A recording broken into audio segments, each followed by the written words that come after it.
Hello guys, I'm back again. Welcome to my yet another build video. So I've been busy farming the new trial and enjoying the game. Yeah, that's right. I'm still having fun playing Neverwinter. Why else am I still around after all these years? Anyway, if you are looking for how I do my rotation and how to play with this particular build, check out the link video I made in Mod 16 on the top right hand corner.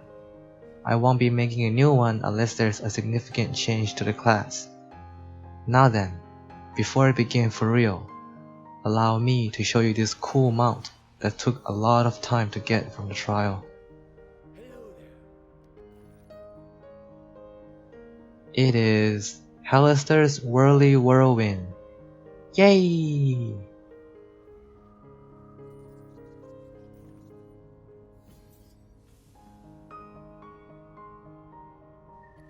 Now then, I'm just gonna discard it. Wait, what? No. I mean, equip it. Who am I kidding? And here it is. What do you think? Oh right, you're here for the build. Sorry. Like usual, let's start with the race. The Dragonborns are of course still best in slot. Next would be half orc for the critical severity, then tiefling due to the 5% more damage on targets at half health or less. Does race matter that much? I don't think so. Choosing what you like best is better in my opinion, hence my halfling ranger. For the ability scores, intelligence and dexterity all the way.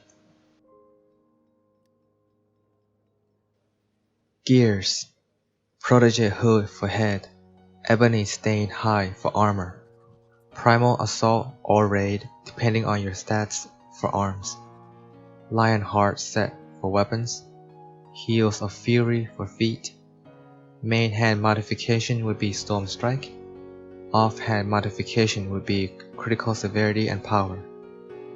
For armor kits, more power.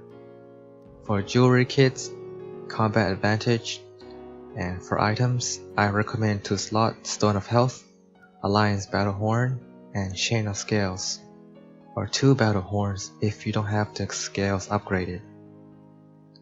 The Demon Lord set is still best in slot. Yep. Leading Ring of the Teacher and Striking Ring of the Master for rings, Ebony Stained Raid for shirt, and Pants of the Sentinel for trousers.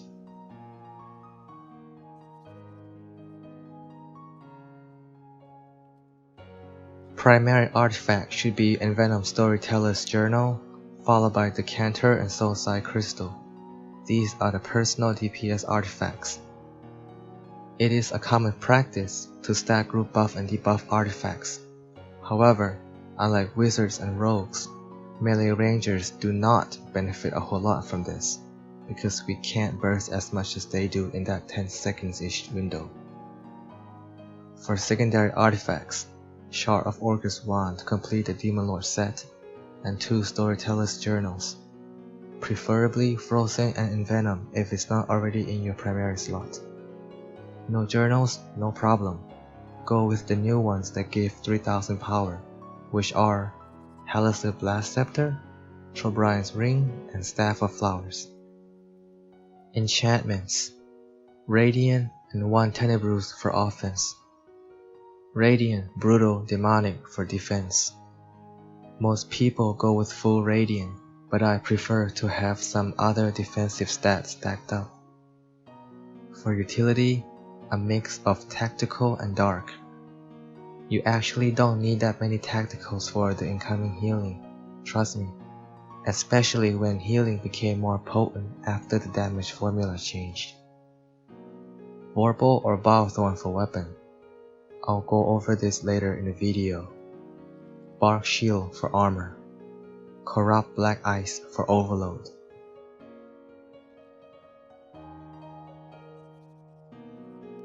Powers, same as Mod 16.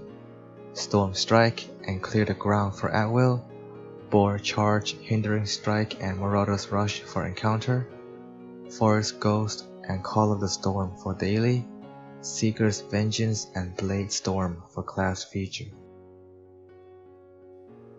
For feats, no change also. Focus, Storm's Recovery, Blade Hurricane, Skirmisher's Gambit, and Enhanced Conductivity. Campaign Boons, for Tier 1 through Tier 4, Power, Hit Points, Movement Speed, Companion Influence, and others as needed to cap stats. For Tier 5, Incoming Healing and Critical Severity. Recharge Speed is nice to have, yes, but you shouldn't need this if you go through the 1 encounter and 4 annual rotation properly. For the Master Boon, I recommend Focus Retaliation. This one should be about 2 to 3% of your damage in the trial. Stronghold Boons. For offense, Critical Severity if your guild has it, otherwise Power, which every guild should have.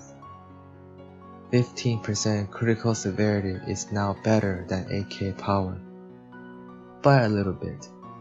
Let me show you. First, when determining the damage increase from Power, the percentage buff from Ebony Armor and Primal Arm should always be taken into account. Let's see how much power do I have in combat without the 8k Power boon.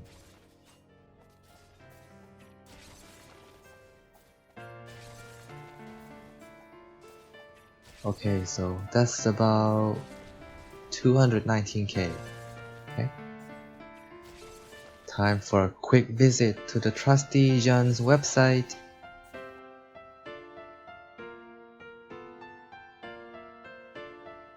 As you can see here, the 8k Stronghold Power Boon gives me about 2.9% damage increase.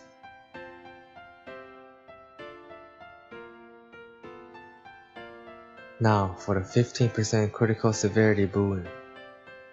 My current amount with pots is 148.5 plus 5 more from Potent Precision and 20 more from Vorpal, which puts me at 173.5%.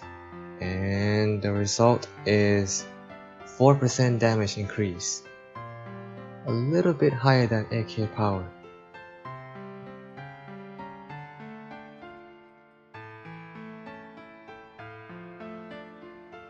Back to Stronghold Boons.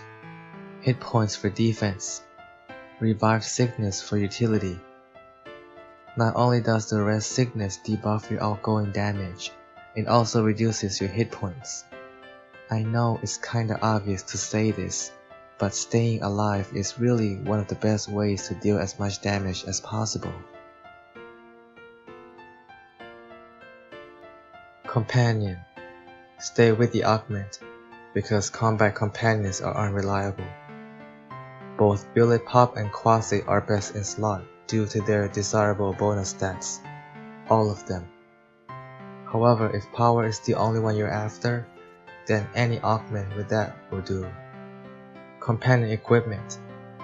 Now, there are multiple ways to go about this. What I'm currently using are Ivy Grown Grimoire, Burnt Belt, and Gold Leaf Grimoire. Before I list some of the other combinations, let me go over the stat caps real quick.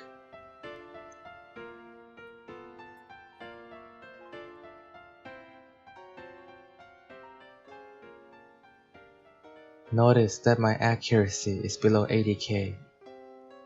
That's when consumables come into play. The Watermelon Sorbet and the Superior Flask of Potency will help me get there.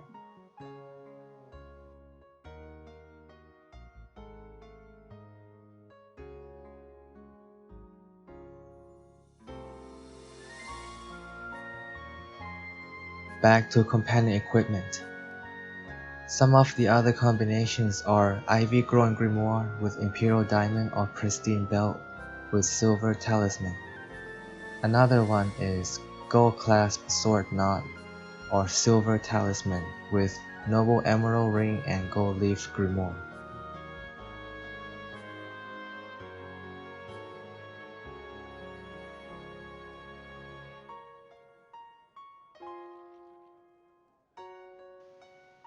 You might be thinking, yo Sumi, what if I don't have any of those stuff from the trial? Well, I got you. For weapons, I highly recommend the Watcher set. For rings, use Shadow Stalker and Ebonized Assault, same as mod 16 there.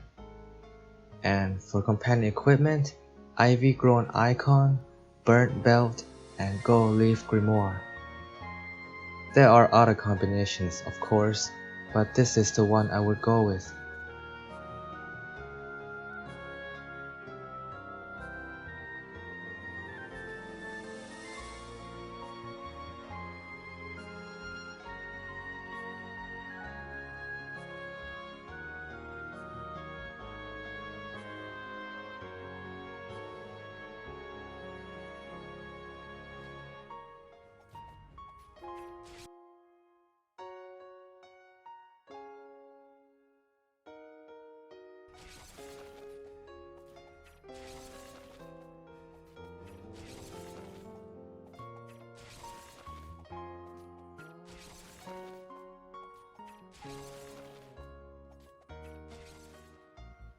Companion Power.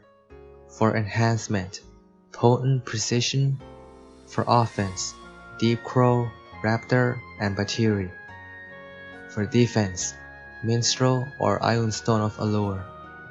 For utility, Alpha Combi if you have it, or Owlbear Cup. Note on Batiri, it was bugged and had its buff applied to critical severity and combat advantage. But the new damage formula fixed it. Now for Owlbear Cup, it is now working with any non-crit power that you do, including Tenebrous, Blade Storm, and Loudmouth's Vengeance. Let me show you.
Mount. For combat power, Swarm is best in slot for DPS. Yes, it is single target. So is Halaster. Next up would be Tensor's Floating Disc, then T-Rex. For equip power, more power, stable. For insignia bonus, Artificer's Persuasion, which doesn't stack by the way for some reason, Shepherd's Devotion, or Combatant's Maneuver if your CA isn't capped yet, and Gladiator's Guile. For insignias, Dominance and Brutality. I've mentioned before that a melee Warden Ranger doesn't really need cooldown reduction. Well, there's one exception, and that is during the artifact call.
As for the Shepherd's Devotion, you can use the daily forest goals to proc it, basically on demand.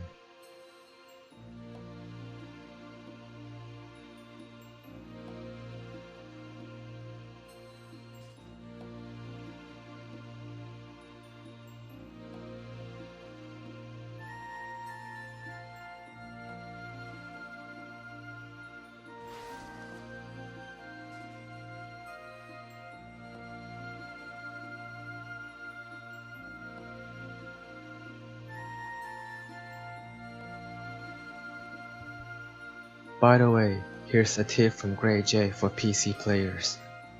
You can go into Option and customize the buff sorting order to make Flurry appear roughly in the same spot on the buff bar. This makes Flurry easier to locate, so you have an easier time going through the rotation without messing it up and lose DPS.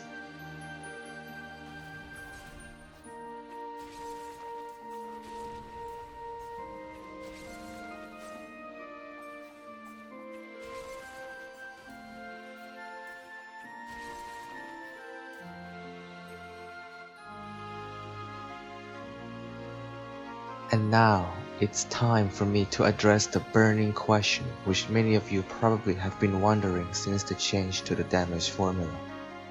Vorpal or Bilethorn? First, let's go over how Bilethorn currently works, shall we? At max rank, Bilethorn procs for an additional 40 magnitude 4 seconds after you hit the target.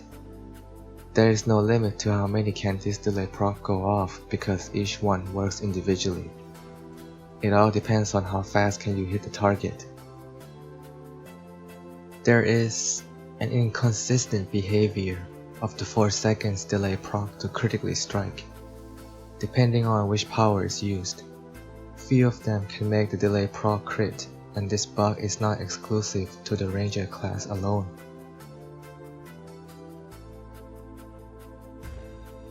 Here, I'm showing how only the third hit of Storm Strike's 3-hit combo and Hindering Strike can make Bilethorn's delay proc crit.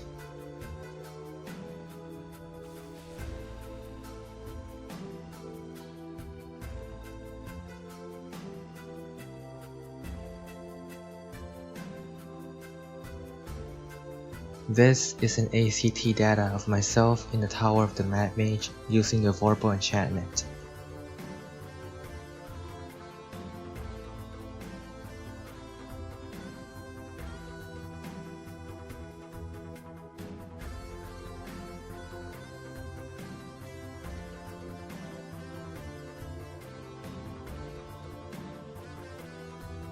This one with Bilethorn.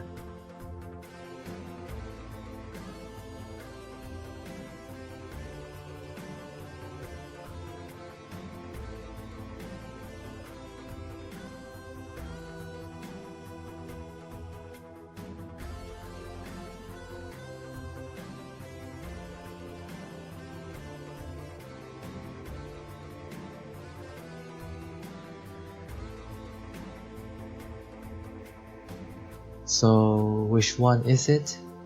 The answer is, it depends. Unless the critical hit bug of Bilethorn's delay proc is fixed, both are performing relatively equal. Alright guys, that is all I have for now. If I miss anything, let me know in the comment section. As always, thank you for watching and waiting for me to make new videos. They sure are slow to come by, huh? Pardon my laziness. Anyway, until next time, goodbye!